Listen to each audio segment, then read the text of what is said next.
Hello folks, welcome back again, thanks for joining me. Okay, so the weather's absolutely miserable outside, no good to man or beast, so I'm in here just tying up a few last minute creations ahead of my pending Mexico trip, a yearly trip. We're away next week, and there's one or two patterns that I just wanted to fill up on and replace from last year to get going. And this one is a local favourite out there. The guides always run their fingers over, especially when we're targeting permit, and it's the raghead crab. And this particular variation, I think you call this one the Casablanca raghead variant, raghead crab. Quite nice to tie, actually quite a satisfying tie. So I thought, as I'm knocking a few out, I'll just share them with you in case you're interested. Maybe you're heading out that way, or maybe you just like tying your flies. I've no doubt these really work well for bass as well. But anyway, let's get a hook and a vise and get going.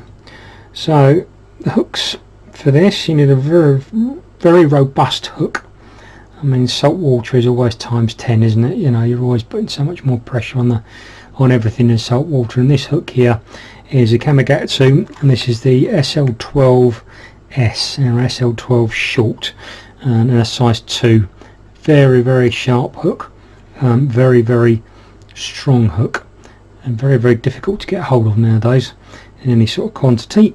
I used to buy these by the 100, and here in the UK I'm really struggling to get them now. If anybody knows of a good supplier and wants to sell them in a little quantity at a time, please let me know. Anyway, that's the hook and the vise. Thread for this is Chartreuse 3.0. This is the Textreme, so I can get it up there. A little bit too much light there. Anyhow, this is the Textreme 3.0 in Chartreuse, and we're just going to lay a little bed on there to get started with.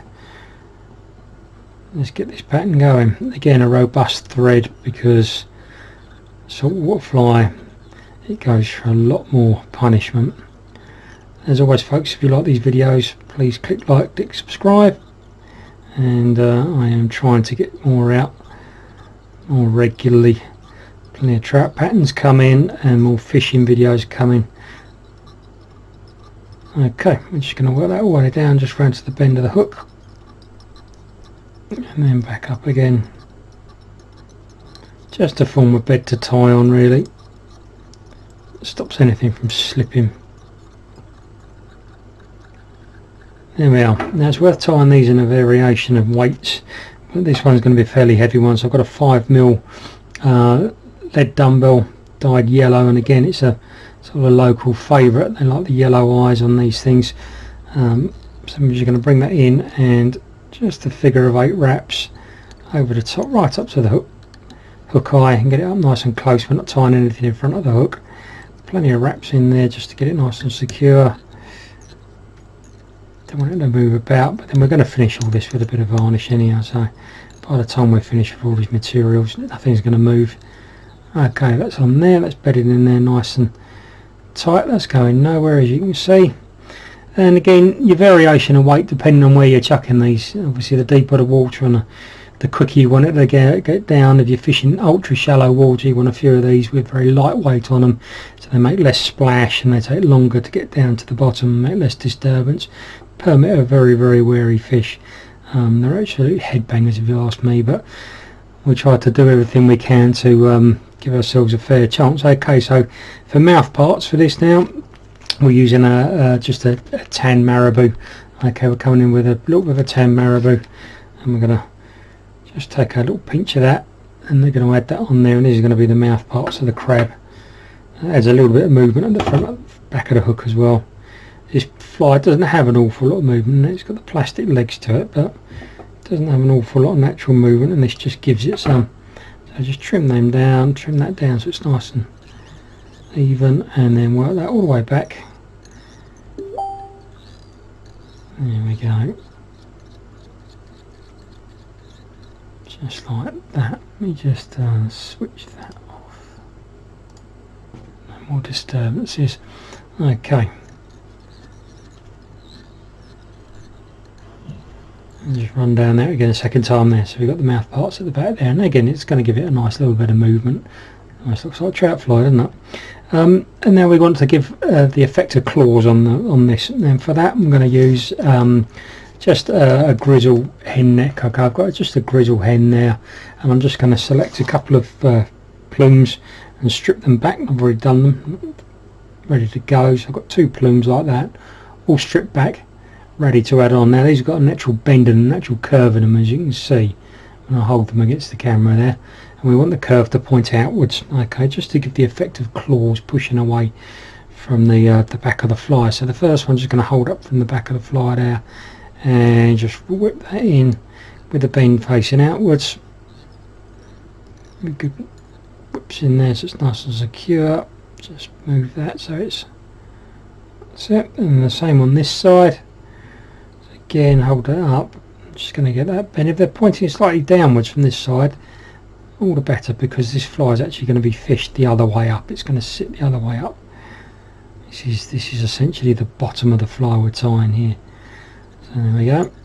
Just bind those down, trim off the excess, and then just wind back down again. It's alright, time to invert the fly in the vise now. So we're going to flip the fly in the vise, turn it round. Normally I would just turn the vise round like so, but because got the camera there, I don't think that's gonna work. It might do for you. Now we've done it now, it doesn't matter. Let's pop that back in the vise, try not to clip in any of the feathers.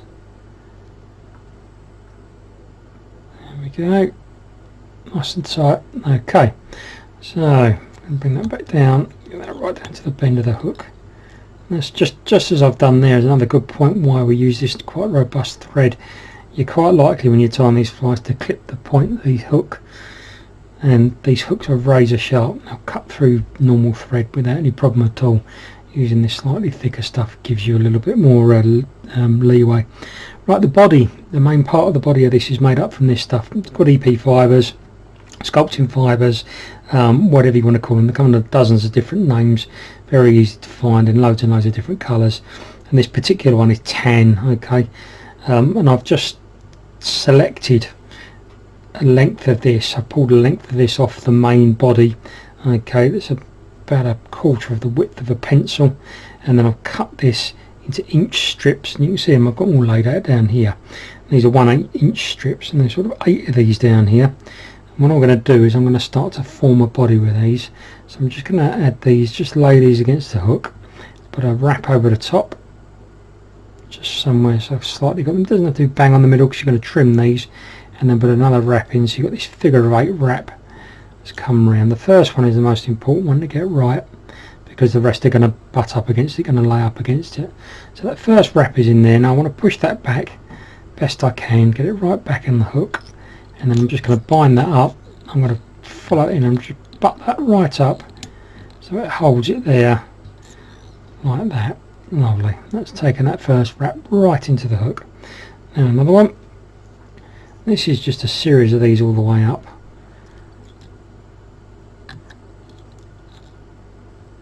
You could just do this as one piece all the way up, hold it as one piece and chop it as you go. This is just my preferred way of doing it. Again, you make your figure of 8 and then butt it right up, and then follow it up with thread wraps. Lovely, just like that. Okay, this is our first set of legs going here. So this has got 3 sets of legs, and this is just a white flexi material, nothing special. And we're just going to add that, bring it in here, and again just butt that right up, catch that in,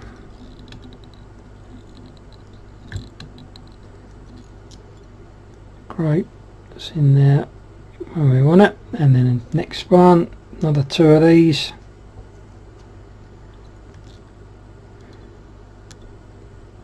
one wrap, 2 wraps. Again, you don't need loads of wraps around these because we're going to be coming into this with, going to be finishing all sort of with UV anyhow, so butt that up again. Another one, and we're just going to do this all the way up the body. 2 of these, then a set of legs, 2, and then a set of legs. You can see how this is starting to form that body on the way up. And these fibres are great because they give you bulk, or give the illusion of bulk, but actually they're very light. They don't hold much water. They shed water really quickly. So this fly, even with that bit of weight on the front of it, it's relatively straightforward to cast. And you know, that's what you want with permit flies or any of these flats flies, because sometimes your shots are really quick and you haven't got time to be messing around with loads of false casts and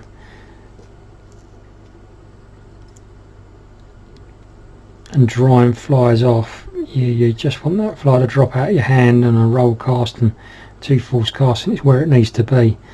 So the less bulk from a fly, the less air resistance. Also you're often chucking in quite windy conditions, and that all adds to the air resistance and all adds to difficult casting. Right, that's 1, 2, I've got one more on there. Lovely. And again, this is a local pattern for where we're heading to Ascension Bay. This is, I believe they call this the Casablanca Raghead, and Casablanca is a big lodge on the south side of Ascension Bay, where we actually ended up quite a bit last year, full of permit. I had loads of shots last year. I did have 2 myself, not particularly big fish, but you know, every permit's a great permit. I certainly had some shots at some huge fish, in typical permit fashion. They do a lot of looking, not a lot of eating. Which can be quite frustrating sometimes, but that's what makes them such a sport fish. And then we're just going to finish off with 2 more wraps at the top here. One.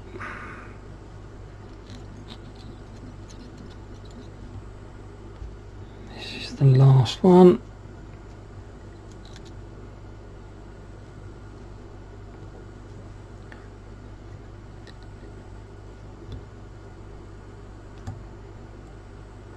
Just catch that in behind those eyes. Push that back. Lovely. Do you know what? We might get one more in there. Put one more up in there. It all depends how tightly packed you get these, but I'll get one more wrapping on this one, just to really get plenty of shape in this.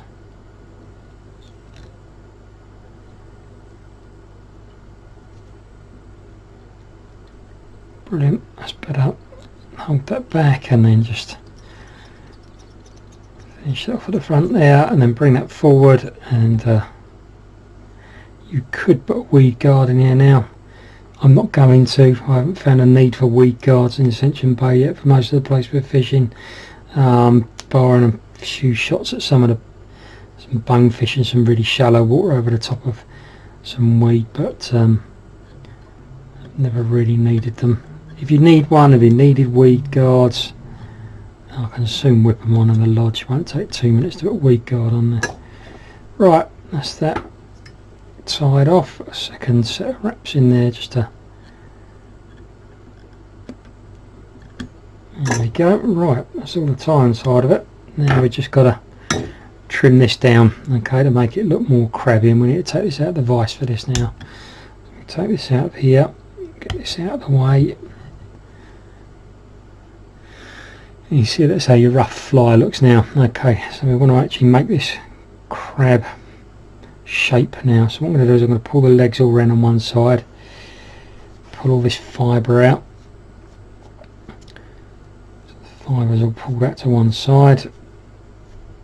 Okay, and then take my scissors, and then you need nice sharp scissors for these, and then just start to make that nice crab shape. Just bring it round and just follow it round. So be careful not to cut any legs off or to cut any feather off. Just take your time, just go nice, trim off any wayward hairs. Okay, and then we're going to do the same on the other side. So I'm going to turn the fly over, bring all the legs over to the other side. Okay, just sweep everything to the outside again, so we're happy with that. And then I'm just going to again just trim round that sort of half moon shape.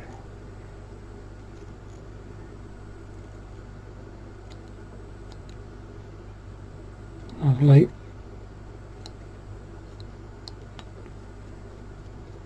So just make that. You can work on these for as long as you like, but to be honest, you don't really want to overwork them.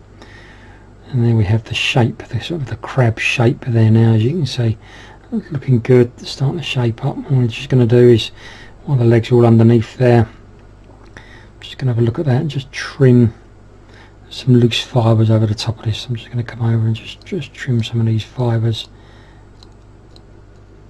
away. Not really makes a lot of difference, I don't think, but looks better to me. Okay, and we're going to bring the legs through, just work the legs through the body all the way through to the other side.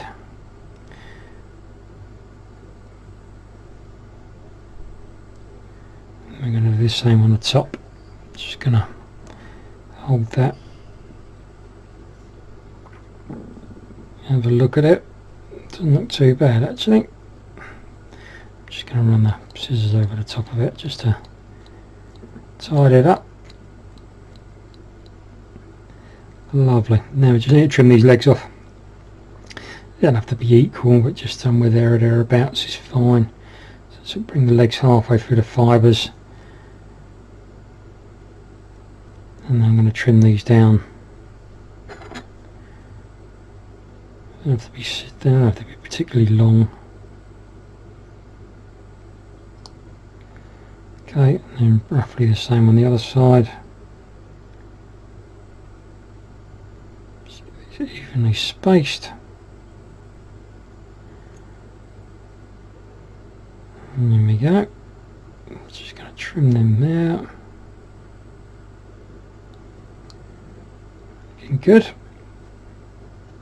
We can put this back in the vise and then just finish off with a bit of UV,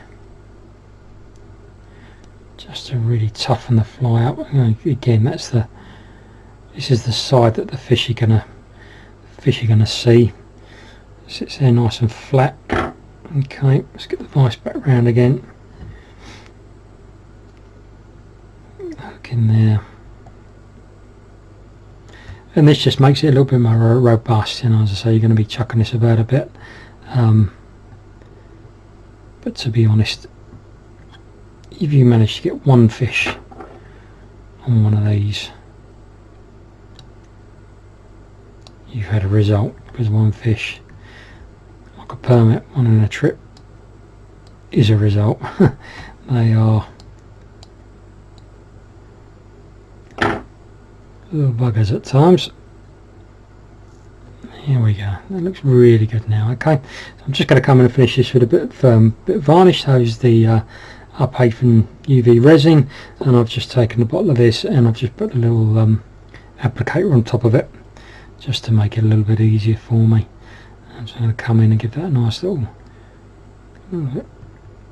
just get that in there on top of each one of the legs down both sides. Right over the front, and just let that soak in for a second. Just let that get in and soak in. I'm going to give a little blast with the torch.